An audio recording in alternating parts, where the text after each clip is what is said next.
বাংলাদেশ জামাত ইসলামী ঢাকা মহানগরী দক্ষিণ কর্তৃক আয়োজিত আজকের এই মহতী অনুষ্ঠান আমাদের সমাজের পরিবারের অবহেলিত অংশ, আমাদের ইয়াতিম যারা তাদের পিতামাতাকে হারিয়েছেন, কষ্টের জীবনযাপন করছেন, আমাদের সেই সম্মানিত এবং প্রিয় ইয়াতিম সন্তানদেরকে নিয়ে আয়োজিত আজকের এই ইফতার মাহফিলে সম্মানিত আমাদের কলিজার টুকরা, আমাদের আত্মার আত্মীয় সুপ্রিয় সন্তানেরা, আসসালামু আলাইকুম ওয়া রাহমাতুল্লাহি ওয়া বারাকাতুহু।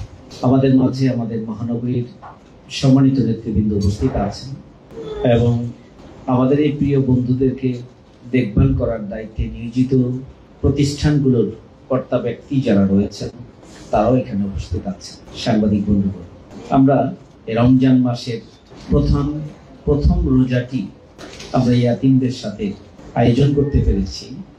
আমি এই জন্য আল্লাহর শুকরিয়া আদায় করছি, আলহামদুলিল্লাহ।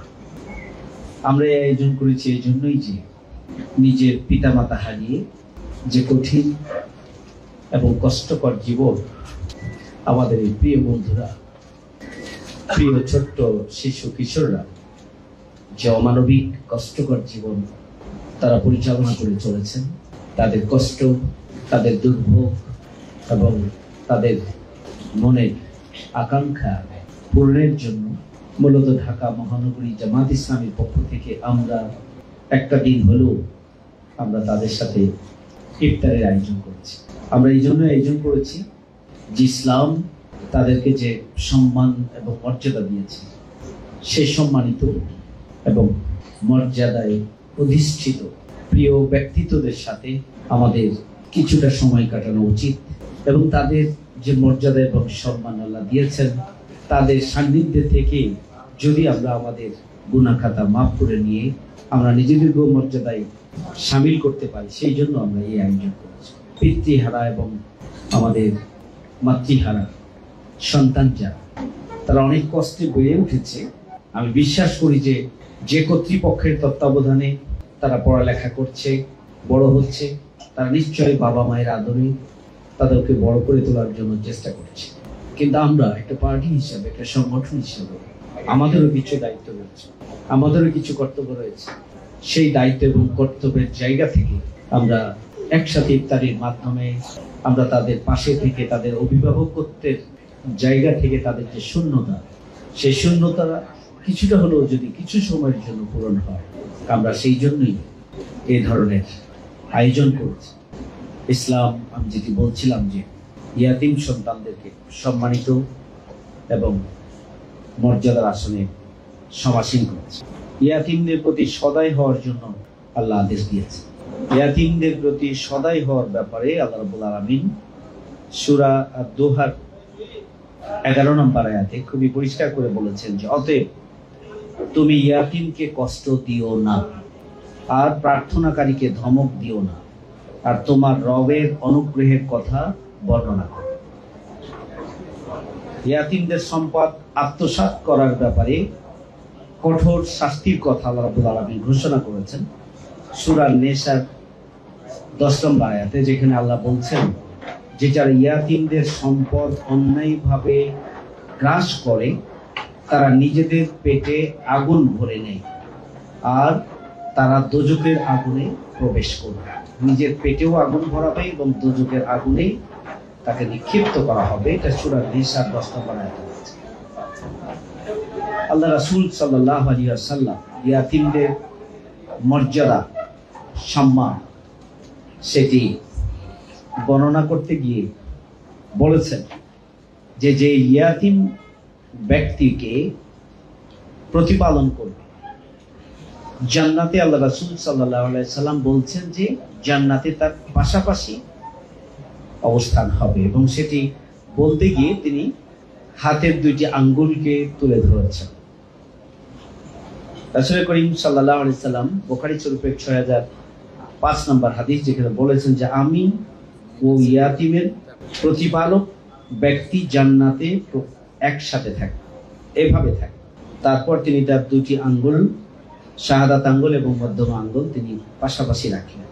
সম্মানিত উপস্থিতি, সূরা মাউন আপনারা তেলাওয়াত করবেন, দেখবেন যে আল্লাহ রাব্বুল আলামিন সূরা মাউনে যারা জান্নাত এবং জাহান্নামে অবিশ্বাস করে, বিশ্বাস করে না, তাদের বৈশিষ্ট্য বলতে গিয়ে এর মধ্যেই বলা হয়েছে যারা ইয়াতিমকে গলা ধাক্কা দেয়, মিসকিনকে যারা খাবার দেয় না, ধাক্কা দেয়, যারা ছোট্ট ছোট্ট প্রয়োজনগুলো পূরণ করে না, এভাবে যে কারণগুলো, যে বিষয়গুলো বলা হয়েছে জাহান্নামী হিসাবে, জান্নাত জাহান্নামকে বিশ্বাস করে না যারা, তাদের এই কোয়ালিটিগুলো বলা হয়েছে। সুতরাং আসুন আমরা আজকের আয়োজনের মাধ্যমে আমাদের অনুভূতিগুলোকে আমরা তীব্র করি, আমরা তাদের পাশে দাঁড়াই, তাদের অধিকারকে সংরক্ষণের জন্য আমরা সোচ্চার হই, তাদেরকে আল্লাহ যে সম্মান, ইসলাম যে সম্মান এবং মর্যাদা দিয়েছে, সেই সম্মান এবং মর্যাদাকে উচ্চকিত করার মধ্য দিয়ে আমরা সমাজে একটি ভারসাম্য ফিরিয়ে আনি। আগামী দিনে দেশ এবং জাতি গঠনের জন্য মূল ধারায় তাদেরকে গড়ে তোলার জন্য আমরা নিজ নিজ অবস্থান থেকে আমরা ভূমিকা পালন করি। আমরা সব সময় তাদের পাশে আসি, ভবিষ্যতেও আমরা তাদের পাশে থাকবো ইনশাআল্লাহ। এবং রাষ্ট্রকে আমরা অনুরোধ করব যে তাদের যত্ন, তাদের বেড়ে ওঠা এবং তাদেরকে রাষ্ট্রের গঠনের জন্য মূল ধারায় এগিয়ে নেওয়ার জন্য রাষ্ট্রের পক্ষ থেকেও বিশেষ পদক্ষেপ গ্রহণ আহ্বান জানাচ্ছি। মহান রব্বুল আলামিন আমাদের আয়োজনকে কবুল করুন। ওমা তৌফিকি ইল্লা বিল্লাহ। আসসালামু আলাইকুম ওয়া রাহমাতুল্লাহি ওয়া বারাকাতুহু। ربنا آتنا في الدنيا حسنة وفي الآخرة حسنة وقنا عذاب النار. ربنا ظلمنا أنفسنا وإن لم تغفر لنا وترحمنا لنكونن من الخاسرين. ইয়া রাব্বুল আলামিন আমাদের আয়োজনকে তুমি কবুল করে নাও রব্বুল আলামিন। ইয়া রাব্বুল আলামিন তুমি আমাদের জীবনের গুনাহ খাতা maaf করে দাও রব্বুল আলামিন। ইয়া রাব্বুল আলামিন তুমি আমাদের এই তিন সন্তানদেরকে তুমি ইয়া রাব্বুল আলামিন বেড়ে ওঠার, বড় হওয়ার এবং সৎ, যোগ্য, দক্ষ, দেশপ্রেমিক নাগরিক হিসেবে গড়ে ওঠার তৌফিক দান করো। ইয়া রাব্বুল আলামিন তুমি তাদের মনের কষ্টগুলোকে লাঘব করে দাও রব্বুল আলামিন। ইয়া রাব্বুল আলামিন এই ধরনের একটি অবস্থা আমরা কল্পনাও করতে পারি না, আমরা যারা বাবা মায়ের তত্ত্বাবধানে বড় হয়েছি রব্বুল আলামিন। ইয়া রাব্বুল আলামিন যে কর্তৃপক্ষ, যে প্রতিষ্ঠানগুলো ইয়া রাব্বুল আলামিন তাদের যত্ন করছি, ইয়া রাব্বুল আলামিন তাদের মধ্যে বাবা মায়ের সেই অনুভূতি তৈরি করে দাও রব্বুল আলামিন। ইয়া রাব্বুল আলামিন তাদের সামর্থ্যকে বাড়িয়ে দাও রব্বুল আলামিন। ইয়া রাব্বুল আলামিন সামর্থ্যবান যারা, তাদেরকে এই সব প্রতিষ্ঠানের দিকে নজর দেওয়ার তৌফিক দান করুন। ইয়া রাব্বুল আলামিন দেশ ও জাতিকে পরিচালনার জন্য তাদেরকে গড়ে তোলার ব্যবস্থা করে দাও রব্বুল আলামিন।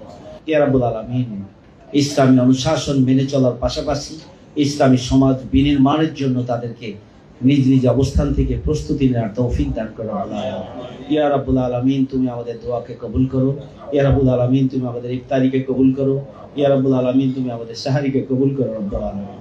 ইয়া রাব্বুল আলামিন তুমি আমাদের এই সন্তানদের অন্তরে ইয়া রাব্বুল আলামিন তুমি উৎসাহ, উদ্দীপনা, ভালোবাসা এবং আনন্দ তৈরি করে দাও রব্বুল আলামিন। সাল্লাল্লাহু তাআলা আলা খায়রি খালকিহি মুহাম্মদ ওয়া আলিহি ওয়া আসহাবিহি আজমাইন।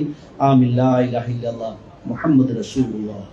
আল কোরআনের মাস এসেছে, জাগরে মুসলমান, হও পেরেশান, রাখো অম্লান, হৃদয়ে রমজান।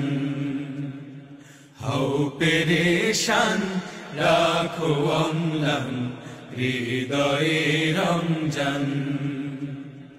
আল কোরআনের মাস এসেছে, জাগরে মুসলমান, হও পেরেশান, রাখো অম্লান, হৃদয়ে রমজান। হও পেরেশান, রাখো অম্লান, হৃদয়ে রমজান। মাগফিরাতের মাস এসেছে, এসেছে তোর দরজায়। সব কালে মাফেল ধুয়ে ফেল রহমতের দরিয়া।